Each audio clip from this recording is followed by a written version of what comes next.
When we hear the phrase the Ten Commandments, many of us think of stone tablets, Mount Sinai, and Moses. But the Ten Commandments are much more than a list of rules carved in stone. They are God's laws of love, a divine blueprint designed to guide humanity toward peace with Him and harmony with one another.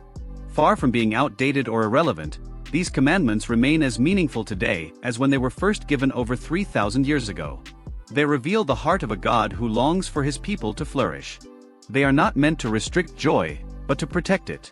They are not burdens, but blessings, boundaries set in love to help us experience freedom, trust, and lasting relationship with Him. In this script, we'll explore the story of how the Ten Commandments were given, walk through each commandment, and reflect on how they apply to our daily lives. Most importantly, we'll see how they all point us back to love for God, love for others, and love that transforms our world. Part 1. The setting, Mount Sinai. The Israelites had just been delivered from Egypt, where they had lived under harsh slavery for generations. They had seen God's mighty hand bring plagues upon Pharaoh, part the Red Sea, and provide manna in the wilderness. Now, only 3 months after leaving Egypt, they camped at the foot of Mount Sinai. The mountain shook with thunder. Lightning flashed. A thick cloud descended. The people trembled as the presence of God covered the mountain like fire. Moses climbed up into that holy place to meet with God. And there, God gave His people the Ten Commandments, a covenant that would shape their identity as His chosen nation. This moment was not just about laws, it was about relationship. God had rescued His people, and now He gave them a way to live in freedom, truth, and love. These laws would help them flourish as a new community, teaching them how to relate to Him and how to treat one another. Part 2. The Ten Commandments Explained. Let's walk through each of the Ten Commandments and discover the love woven into them. Commandment 1. You shall have no other gods before me. Exodus 20 verse 3. This commandment is about loyalty. God alone is the source of life, hope, and salvation. To worship false gods, whether idols of stone, money, success, or anything else, leads us away from His truth. In today's world, idols may not look like golden statues, but they show up in subtle ways. Careers that consume us, screens that distract us, wealth that becomes our obsession. God invites us to keep Him at the center of our hearts. At its heart, this commandment says, keep God first in your life. Loving Him above all keeps everything else in balance. Commandment 2. You shall not make for yourself an idol. Exodus 20 verses 4 to 6. This commandment guards against replacing the living God with lifeless images. It reminds us that God is greater than anything we can create or imagine. An idol doesn't have to be a statue. It could be popularity, possessions, or even our own pride. The danger of idols is that they demand devotion but cannot give life. Only God can satisfy the deepest needs of the human heart. Commandment 3. You shall not misuse the name of the Lord your God. Exodus 20 verse 7. God's name is holy. To misuse His name is to treat Him lightly. This isn't just about avoiding profanity, it's about honoring His name with reverence. When we call ourselves Christians, we carry His name. That means the way we live should reflect His character. Speaking carelessly, making false promises in God's name, or using His name to manipulate others dishonors Him. But when we pray with sincerity and live with integrity, we glorify His name. Commandment 4. Remember the Sabbath day by keeping it holy. Exodus 20 verses 8 to 11. The Sabbath is a gift of rest. After 6 days of creation, God rested, and He calls us to do the same. This commandment teaches us to slow down, to delight in God, and to trust Him with our time. In a world that constantly pushes for more productivity, the Sabbath reminds us that our worth is not in our work but in our relationship with Him. Today, keeping the Sabbath could mean setting aside Sunday for worship and rest, or carving out intentional time to pause, reflect, and recharge. It's a rhythm of life that reminds us we are loved not for what we do, but for who we are in God's eyes. Commandment 5. Honor your father and your mother. Exodus 20 verse 12. This commandment highlights the importance of family. Honoring parents builds respect, gratitude, and generational blessing. Even when relationships with parents are complicated, this commandment challenges us to show respect, seek forgiveness, and value the role of family. It also points to the larger principle of respecting authority and community.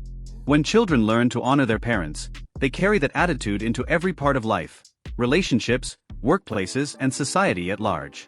Loving families are the foundation of a healthy community. Commandment 6, you shall not murder. Exodus 20 verse 13.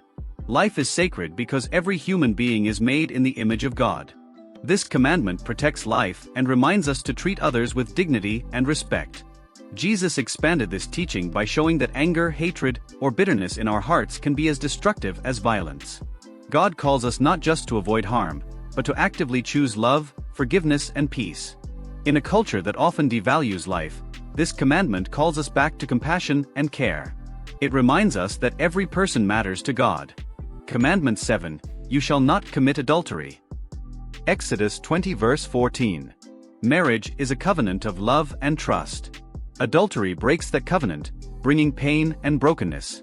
This commandment is about more than avoiding infidelity. It's about honoring the sacredness of relationships with faithfulness and integrity. In a society where promises are often broken, God's law reminds us of the beauty of loyalty and trust. Faithfulness builds strong families, and strong families build strong communities. Commandment 8, you shall not steal. Exodus 20 verse 15. This commandment protects property and trust. Stealing takes what does not belong to us and breaks community bonds. But more than that, it calls us to generosity. Instead of taking, we are invited to give. Instead of greed, we are called to gratitude. Love does not grasp for more, it shares. In practical terms, this can apply to respecting others' belongings, being honest at work, and even resisting the temptation to cut corners. Integrity matters in every part of life. Commandment 9, you shall not give false testimony against your neighbor.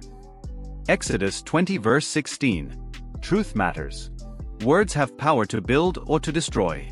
This commandment protects justice and honesty. It warns against lying in court, but it also applies to everyday life. Gossip, slander, and deceit harm others deeply. In an age of misinformation, living truthfully is more important than ever. At its core, this commandment calls us to speak truth with love. Lies may provide temporary gain, but truth builds lasting trust. Commandment 10, you shall not covet. Exodus 20 verse 17. Coveting is not just desire, it's discontent that longs for what belongs to someone else. This commandment invites us to practice gratitude and contentment. In today's world, advertising constantly stirs up comparison and envy. Social media can make us feel like we never have enough. But God calls us to rest in His provision, knowing He supplies all we need. Contentment frees us from jealousy and allows us to celebrate others' blessings. Love rejoices instead of resenting. Part 3, the heart of the commandments, love. When we step back and look at the 10 commandments, a clear pattern emerges. The first 4 commandments focus on love for God, keeping Him first, honoring His name, worshiping Him rightly, and resting in Him. The last 6 focus on love for others, respecting family, protecting life, honoring marriage, respecting property, speaking truth, and finding contentment. Jesus summarized it perfectly when He said, "Love the Lord your God with all your heart, soul, and mind. Love your neighbor as yourself." The 10 commandments are not just laws, they are love in action. Part 4, relevance for today. Some might ask, do the 10 commandments still matter in modern times? The answer is yes, absolutely. They are timeless principles for building a life of integrity, compassion, and faithfulness. In a world full of shifting values, they anchor us in God's truth. In families, workplaces, and communities, they guide us toward justice, respect, and peace. Living by these commandments doesn't earn God's love, it's a response to the love He has already given us. Just as He saved Israel before giving them the law, He saves us through Christ and then invites us to walk in His ways. Part 5, Jesus and the Commandments. Jesus didn't come to abolish the law but to fulfill it. He lived perfectly by God's commands and showed us what love in action looks like. Through His life, He demonstrated that true obedience comes from the heart. It's not about legalism, it's about relationship. By His Spirit, He empowers us to live out these commandments in ways that bring freedom and life. When we forgive, when we tell the truth, when we remain faithful, when we rest in God's presence, we are walking in His love. Conclusion: God's laws of love. The 10 commandments are more than words on stone. They are God's eternal invitation to live in love. They show us how to love Him fully and how to love one another well. When we keep God first, honor His name, find rest in Him, and live with honesty, faithfulness, and compassion, we reflect His heart to the world. In the end, The Ten Commandments point us back to love, the kind of love that comes from God and transforms everything it touches. Closing line for video. The Ten Commandments are not just rules, they are God's laws of love, written for our hearts, guiding us toward freedom, faith, and a life that reflects His love.